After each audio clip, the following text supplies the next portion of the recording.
હવે જો એના પછીનો જે આપણો ટોપિક છે ત્રુટીઓનું સંયોજન. તો આપણે અગાઉ કોઈ પણ ભૌતિક રાશિ છે એમાં ત્રુટી છે એના વિશે વાત કરેલ છે કે માની લો કે દળ છે, લંબાઈ છે, આ બધી ભૌતિક રાશિઓમાં ઉદ્ભવતી ત્રુટી છે એના વિશે અગાઉ વાત કરેલ છે.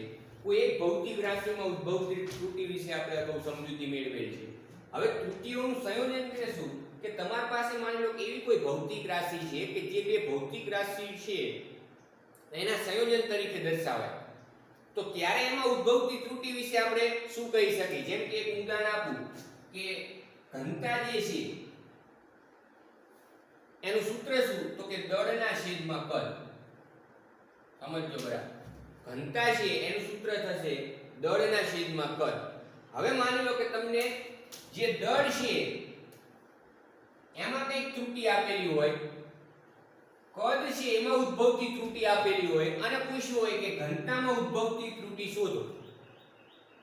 ખ્યાલ આવે છે?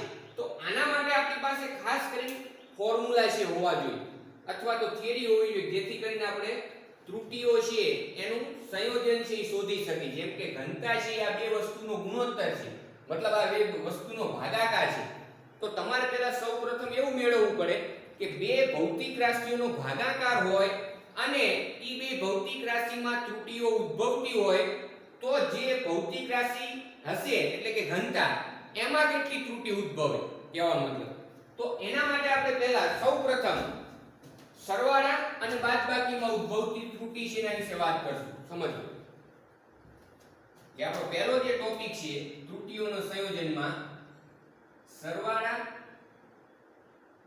અને બાદબાકીમાં ઉદ્ભવતી ત્રુટી. એમાંય આપણે સૌપ્રથમ આની વાત કરશું સરવાળા માટે. ધારો કે બે ભૌતિક રાશિ છે કેપિટલ A અને કેપિટલ B. ધારો કે બે ભૌતિક રાશિ કેપિટલ A અને કેપિટલ B છે, એ કોઈ પણ હોઈ શકે. હવે આપણે એ જે ભૌતિક રાશિ છે એને આ રીતે દર્શાવાય. સમજો કોઈ પણ ભૌતિક રાશિને દર્શાવવા માટે એ જે ભૌતિક રાશિ છે એને આ રીતે લખાય: A બરાબર A plus or minus delta A. અને જે B ભૌતિક રાશિ છે એને આ રીતે દર્શાવાય: B plus or minus delta B. જ્યાં આ જે ડેલ્ટા A અને ડેલ્ટા B છે તે A અને B ની નિરપેક્ષ ત્રુટિ છે. કેવી ત્રુટિ છે મિત્રો? નિરપેક્ષ ત્રુટિ. નિરપેક્ષ ત્રુટિ છે એના વિશે આપણે અગાઉ ભણી ગયા કે કોઈ પણ અવલોકન છે એમાં ઉદ્ભવતી નિરપેક્ષ ત્રુટિ એ બે વસ્તુનો તફાવત છે.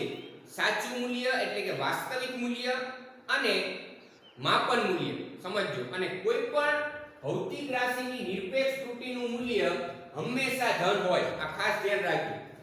કોઈ પણ ભૌતિક રાશિનું નિરપેક્ષ ત્રુટિ છે એનું મૂલ્ય છે કેવું હોય? હંમેશા ધન. હવે સમજો આપણે આજે એ જે ભૌતિક રાશિને આ રીતે લઈ હતી એમાં જો આ જે A છે આગળ ઈ આ જે એ ભૌતિક રાશિ છે એનું સાચું મૂલ્ય કહેવાય. કયું મૂલ્ય કહેવાય? સાચું મૂલ્ય. અને આ જે ડેલ્ટા A છે ઈ એની શું કહેવાય? તો કે નિરપેક્ષ ત્રુટિ. સેમ ઈ જ રીતે B plus or minus delta B છે એમાં જે આ B છે એને B ભૌતિક રાશિનું કયું મૂલ્ય? સાચું મૂલ્ય કહેવાય, વાસ્તવિક મૂલ્ય. જે આપણે અગાઉ કીધેલું છે કે તમારે સાચું મૂલ્ય અથવા વાસ્તવિક મૂલ્ય મેળવવું છે તો તમારે શું કરવું પડે? તમને જેટલા અવલોકનો આપેલા છે એ બધા અવલોકનો છે એની સરેરાશ લેવાનું. એટલે કે જે સરેરાશ મૂલ્ય છે એ જ ભૌતિક રાશિનું સાચું અથવા વાસ્તવિક મૂલ્ય થશે.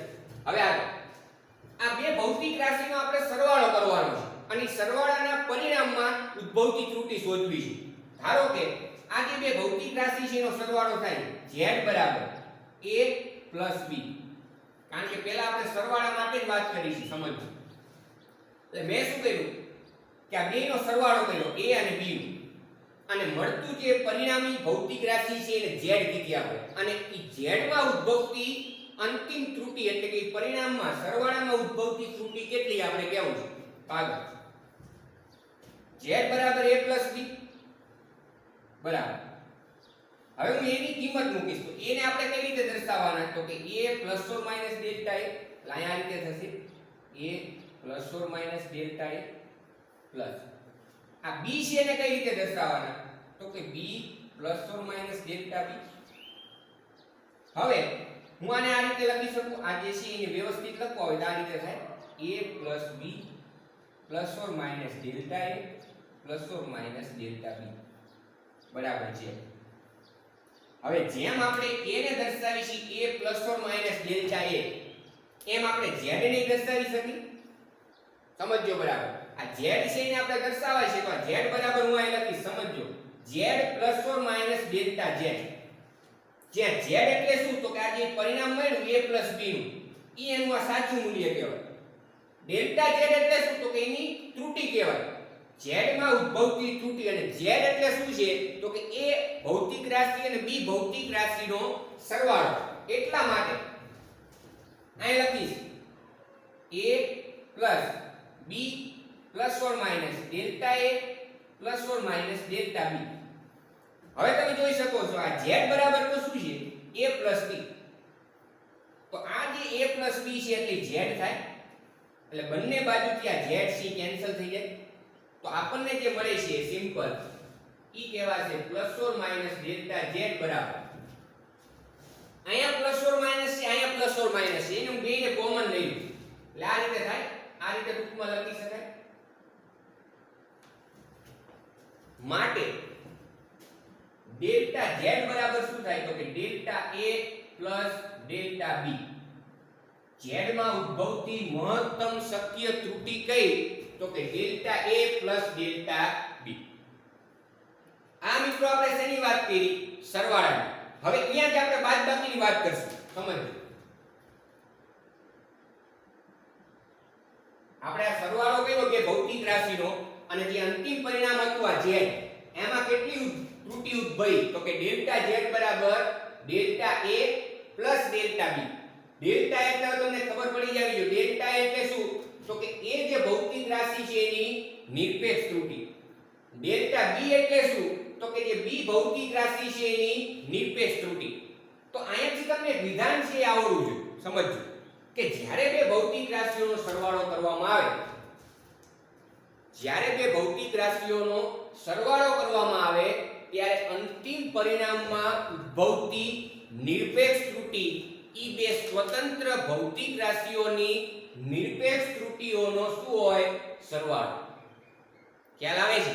હવે સેમ જ રીતે આપણે બાદબાકીની વાત કરી તો આ બધું સેમ જ બાદબાકી માટે અહીંયા સુધી જો આપણે આજે ધારવાનું છે એ બધું સેમ જ કે બે ભૌતિક રાશિઓ છે a અને b જેમાં a અને b ને છે આ રીતે દર્શાવવાના જ્યાં ડેલ્ટા a અને ડેલ્ટા b ને આપણે શું કીધું તો કે a અને b માં ઉદ્ભવતી નિરપેક્ષ ત્રુટિ. હવે આપણે જે z લખવાના છે હું આ રીતે લખીશ કારણ કે આપણે શું કરવાનું છે બાદબાકી.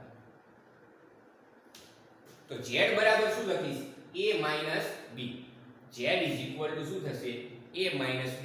હવે આગળ સેમ આ જ પ્રોસેસ કે અહીંયા પેલા z બરાબર શું લખવાનું z plus or minus delta z. જેમ આપણે a ને દર્શાવ્યા a plus or minus delta a તો એમ તમે z ને લખી શકો શું આ z બરાબર z plus or minus delta z. હવે આગળ a છે એટલે શું તો કે a plus or minus delta a minus b plus or minus delta b. હવે આને થોડુંક આપણે વ્યવસ્થિત લખી નાખીએ.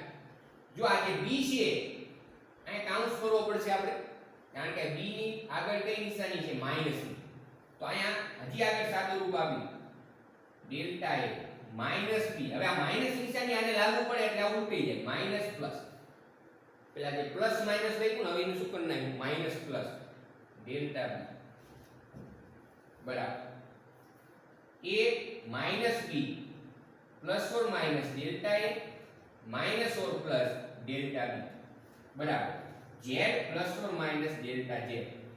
હવે તમે જો બંને બાજુથી કેન્સલ શું થઈ જાય છે જેમ આપણે અહીંયા કહ્યું z બરાબર a plus b plus or minus delta a plus or minus delta b એમાંથી આ પદ છે એ કેન્સલ કરી નાખ્યું હતું. શા માટે? કારણ કે z બરાબર શું છે? a plus b, એટલે આ બંને બાજુ કેન્સલ થઈ જાય. એ જ રીતે અહીંયા આ z બરાબર શું છે? તો કે z બરાબર a minus b. તો અહીંયા જો a minus b છે અને z આ બંને બાજુથી થઈ જાય છે કેન્સલ. હવે આગળ આ ડેલ્ટા z છે એના ચાર મૂલ્ય શક્ય છે, સમજજો. અહીંયા તો આપણે ડાયરેક્ટ પ્લસ ઓર માઈનસ 12 લઈને કહી દીધું હતું ડેલ્ટા z બરાબર delta a plus delta b. અહીંયા શું થાય કે આ જે ડેલ્ટા z છે એના ચાર મૂલ્ય શક્ય છે, ચાર મૂલ્યો. કયા કયા? તો અહીંયાથી ગણવાનું. જો એકવાર હું અહીંયા પ્લસ લઉં, એકવાર માઈનસ લઉં, એટલે આ રીતે થાય delta a minus delta b. પછી એકવાર હું અહીંયા પ્લસ લઉં, એકવાર અહીંયા પ્લસ લઉં, એટલે આ રીતે થાય delta a plus delta b. સમજો બરાબર. હવે શું કરવાનું? એકવાર આ a ની કિંમત માઈનસ લેવાની એટલે માઈનસ ડેલ્ટા a, અને અહીંયા એકવાર માઈનસ લેશું એટલે માઈનસ ડેલ્ટા b. હવે આ માઈનસ ડેલ્ટા a એકવાર નિશાની પ્લસ લેશું માઈનસ પ્લસ ડેલ્ટા b. એટલે આ જે ડેલ્ટા z છે એની આના ઉપરથી આ ચાર કિંમતો છે એ શક્ય છે. એમાંથી તમારે જોવાનું કે મહત્તમ શક્ય ત્રુટિ કઈ. આ જે ચાર મૂલ્યો મળે એમાંથી કોની કિંમત મેક્સિમમ થાય તો એ તમે કહી શકો કે delta a plus delta b. કોની? Delta a plus delta b. તો આ જે બાદબાકી છે એમાં પણ ડેલ્ટા z બરાબર મળે delta a minus delta b. Sorry plus delta b. હવે જો આ બંને ઉપરથી એક હું વિધાન છે બોલું છું એ બરાબર છે, એમાં આપણે સમજશું. બાદબાકી છે એમાં પણ અંતિમ પરિણામમાં ઉદ્ભવતી નિરપેક્ષ ત્રુટિ કેટલી મળી? Delta a plus delta b. સરવાળો છે એમાં પણ ઉદ્ભવતી અંતિમ નિરપેક્ષ ત્રુટિ છે એ કેટલી મળી? તો કે delta a plus delta b. આનો મતલબ શું થાય? તો કે જ્યારે બે ભૌતિક રાશિઓનો સરવાળો કે બાદબાકી કરવામાં આવે, સમજજો, જ્યારે બે ભૌતિક રાશિઓના સરવાળા કે બાદબાકી કરવામાં આવે ત્યારે અંતિમ પરિણામમાં ઉદ્ભવતી નિરપેક્ષ ત્રુટિ ઈ બે સ્વતંત્ર ભૌતિક રાશિઓની નિરપેક્ષ ત્રુટિઓનો શું હોય? સરવાળો. ફરીવાર, અંતિમ પરિણામ એટલે આ એમાં ઉદ્ભવતી નિરપેક્ષ ત્રુટિ એટલે કે ડેલ્ટા z ઈ કોના જેટલી હોય? તો કે બે સ્વતંત્ર ભૌતિક રાશિઓની નિરપેક્ષ ત્રુટિના સરવાળા જેટલી. બે સ્વતંત્ર ભૌતિક રાશિઓ એટલે કઈ? તો કે a અને b. સમજજો બરાબર. આ બે સ્વતંત્ર ભૌતિક રાશિઓ છે એટલે કઈ? a અને b. a માં ઉદ્ભવતી નિરપેક્ષ ત્રુટિ એટલે ડેલ્ટા a, b માં ઉદ્ભવતી નિરપેક્ષ ત્રુટિ એટલે ડેલ્ટા b. હવે જ્યારે તમે a અને b નો સરવાળો કરશો અને જે પરિણામ મળે એને કહેશો z, અથવા b ની બાદબાકી કરશો ત્યારે જે પરિણામ કહેવાય એને કહેશો z. તો z માં ઉદ્ભવતી નિરપેક્ષ ત્રુટિ જેને દર્શાવાય ડેલ્ટા z, અને ડેલ્ટા z બરાબર કેટલા હોય? સિમ્પલ, તો કે આ બે નો સરવાળો delta a plus b delta a plus. એટલે અહીંયા એક વસ્તુ ખાસ નોંધવા જેવી છે કે તમારે એવું નહીં સમજવાનું કે સરવાળો છે તો એમાં ઉદ્ભવતી નિરપેક્ષ ત્રુટિ પરિણામમાં delta a plus delta b અને બાદબાકીમાં delta a minus delta b. આ ભૂલ થવી જોઈએ નહીં. બેયમાં સરખું જ આવે. બે ભૌતિક રાશિઓની નિરપેક્ષ ત્રુટિઓનો શું હશે? સરવાળો. તો હવે આ જે થિયરી આપણે ભણ્યા એના ઉપરથી એક ઉદાહરણ ની ચર્ચા કરું છું, સમજજો બરાબર. ઉદાહરણ નંબર 2.8. ઉદાહરણ નંબર 2.8.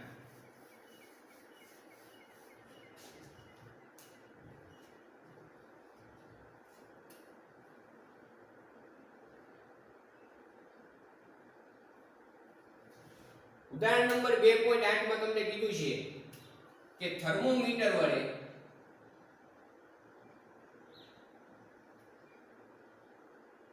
તાપમાન માપતા. થર્મોમીટરની મદદથી શું માપવાનું છે? તાપમાન. એટલે તાપમાન આપણા માટે શું થાય? તો કે ભૌતિક રાશિ. આપણે કીધું હતું ને કે જે માપી શકાય એ ભૌતિક રાશિ હોય, જેનું માપન ન થાય ભૌતિક રાશિ કહેવાય નહીં. તો થર્મોમીટર વડે આપણે તાપમાન માપતા બે તાપમાન અનુક્રમે બે તાપમાનો છે અનુક્રમે મળે છે T1 T1 હું પહેલા લખીશ 20 degree Celsius plus or minus 0.5 degree Celsius અને T2 જે મળે છે 30 degree Celsius plus or minus 0.5 degree Celsius. સમજજો બરાબર. તો તાપમાનનો તફાવત શોધો. હવે તો મિત્રો એવું બની શકે કે આપણે જે ઉદાહરણની જે રકમ છે સમજજો એમાંથી આપણે કઈ ડેટા શીટ ચેન્જ કર્યો પણ જે ડેટા ચેન્જ થયો આપણે મેઈન વસ્તુ શું સમજવાની છે આ કન્સેપ્ટ. એવું બની શકે કે આ મૂલ્ય છે ને અલગ લીધેલા હોય અથવા સેમ પણ હોય પણ આપણો મેઈન જે હેતુ શું છે કે તમને આ જે થિયરી ભણ્યા કે બે ભૌતિક રાશિઓનો સરવાળો કરવામાં આવે કે બાદબાકી કરવામાં આવે ત્યારે અંતિમ પરિણામમાં ઉદ્ભવતી નિરપેક્ષ ત્રુટિ કેટલી હોય એ આપણે આના ઉપરથી કહેવાનું છે. સિમ્પલ. તો હવે તમે બરાબર સમજજો. તમને એવું કીધું છે કે તાપમાનનો તફાવત શોધો એટલે કે બે તાપમાન છેનો તફાવત. તો કે T બરાબર શું થાય તો કે T2 T1. તમે જોઈ શકો કે બે તાપમાનનો તફાવત છે. તફાવત એટલે બાદબાકી. અહીંથી જોતું જવાનું. જેમ આપણે અગાઉ કીધું કે A - B એ તફાવત એટલે અહીંયા બાદબાકી છે ટૂંકમાં. તો હું પહેલા ત્યાંની કિંમત મૂકું છું. T2 છે ની કિંમત કેટલી છે 30 degree Celsius plus or minus 0.5 degree Celsius minus બીજા T1 ની કિંમત મૂકું છું 20 degree Celsius plus or minus 0.5 degree Celsius. તો હવે આ T બરાબર આપણે અહીં લખવા છે. સમજો બરાબર. તો અહીં જો આપણે આ બંનેને આ રીતે લખ્યા હતા. પછી અહીં શું લખ્યું હતું A - B plus or minus delta A minus or plus delta B. એટલે કે આ જે Z છે એમાં ઉદ્ભવતી નિરપેક્ષ ત્રુટિને આપણે શું કીધું હતું delta A plus delta B. તમારે કઈ રીતે કરવાનું આ A plus or minus delta A જેવું વિચારો. સમજો આ A plus or minus delta A જેવું વિચારો. આ B plus or minus delta B જેવું વિચારો. સમજો બરાબર. તો અહીં T બરાબર શું આવે T એટલે જે Z છે તો એમાં તમે જુઓ કે પહેલા AB ની શું થશે બાદબાકી. એટલે કઈ નહીં કરવાનું આ A છે એમાંથી આ B બાદ કરી નાખવાના એટલે કેટલા આવે તો કે 10 ડિગ્રી સેલ્સિયસ. હવે અહીં લખીશું પ્લસ ઓર માઈનસ T ની કિંમત લખવાની છે ને T ને આપણે આ રીતે દર્શાવાય T plus or minus delta T. જેમ આપણે A ને Z ને કહી છે ને Z plus or minus delta Z. જ્યાં Z શું હોય તો A માઈનસ B અને ડેલ્ટા Z શું હોય તો કે delta A plus delta B.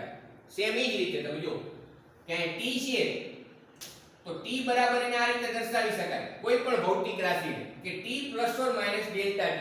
જેમાં T એટલે શું થાય તો કે બેનો તફાવત 30 માંથી 20 જાય એટલે 10 degree Celsius plus or minus. હવે શું થશે તો કે delta A plus delta B 0.5 વત્તા 0.5 એટલે 1 ડિગ્રી સેલ્સિયસ. આ આપણો આન્સર. તાપમાનનો જે તફાવત થશે 10 degree Celsius plus or minus કેટલા થશે 1 ડિગ્રી સેલ્સિયસ. સિમ્પલ. ઘણા વિદ્યાર્થીઓ છે અહીંયા ભૂલ કરતા હોય છે. કઈ ભૂલ તો કે આ બે ની બાદબાકી કરવાની થાય એટલે જે સામાન્ય બાદબાકી જે થતી હોય એ રીતે કરતા હોય છે કે આ 30 માંથી 20 જાય એટલે 10 એ તો આવડશે. પછી પ્લસ ઓર માઈનસ શું કરશે 0.5 માઈનસ 0.5 એટલે 0 એટલે દાખલો ખોટો. ખ્યાલ આવે છે? તમારે એક જ મગજમાં કન્સેપ્ટ ક્લિયર રાખવાનો કે આ બંનેનો છે સરવાળો હોય સમજજો એ તફાવત હોય કે સરવાળો હોય તાપમાનનો અંતિમ પરિણામમાં ઉદ્ભવતી નિરપેક્ષ ત્રુટિ એ બે સ્વતંત્ર નિરપેક્ષ ત્રુટિ છે ભૌતિક રાશિઓની એના સરવાળા બરાબર હોય. માની લો કે આ જે એક્ઝામ્પલ છે એમાં તમને કદાચ સરવાળો પૂછ્યો કે બે તાપમાનનો સરવાળો કરો. સમજજો આ જે દાખલો છે આ રીતે પૂછ્યું કે T બરાબર T2 T1 એટલે આપણે આ બેનો સરવાળો કરવાનો છે. હવે હું બધું નથી લખતો સમજજો. હવે ડાયરેક્ટ આપણે તમને મૌખિક આવડવું જોઈએ કે આ બેયનો સરવાળો કરવાનો છે. જો આ બેયનો છે આપણે સરવાળો કરવાનો છે. તો સિમ્પલ કે પહેલા છે બેયનો સરવાળો કરી નાખો, કેટલો થયો 50. આ બેયનો સરવાળો કરી નાખ્યો એટલે 50 પ્લસ ઓર માઈનસ. હવે આ બેયનો સરવાળો કરી નાખો, કેટલા થયા 1 ડિગ્રી સેલ્સિયસ. ખ્યાલ આવે છે દરેક? સરવાળો હોય કે બાદબાકી હોય, જે ત્રુટીઓનો જે કેલ્ક્યુલેશન કરવાનું થાય એ હંમેશા સરવાળો કરવાનું થાય. કે અંતિમ પરિણામમાં ઉદ્ભવતી નિરપેક્ષ ત્રુટિ એ બે સ્વતંત્ર ભૌતિક રાશિઓના નિરપેક્ષ ત્રુટિઓના સરવાળા બરાબર હોય. તો અહીંયા જે છે આ દાખલો છે પૂર્ણ થાય છે. તો આ રીતે તમે સરવાળા અને બાદબાકીમાં ત્રુટિઓ છે એના સંયોજન વિશે વાત કરી શકો.